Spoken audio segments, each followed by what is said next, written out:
You're young. Yeah. I like your style right now. Thank you. It's my experience. Yes. And of course, recently, hindi na pinag-usapan. Kinunan mo rin ba ng Philippine snacks yung birthday? Merong ilan. Marami kaming parties na Ba talaga? How do you feel that parang the fans are really, kumbaga, are loving both of you? You're in your relationship right now. Kumbaga, ang daming mga accounts na sumusuporta sa inyo. Well, yeah, it's nice. It's a nice feeling na wala masyadong haters. But kami rin kasi we're just having fun right now. So, Anong trip niyo sa Pulimi? hindi pa namin yung pag-uusapan. Do you have time JJ. for I have 4 days off.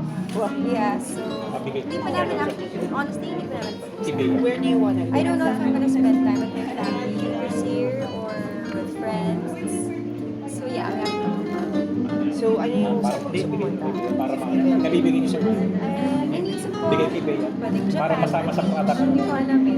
Wala pa talaga akong nabubook. Ano yung mga... But definitely, syempre magbabakasyon naman yun since I'm working every day.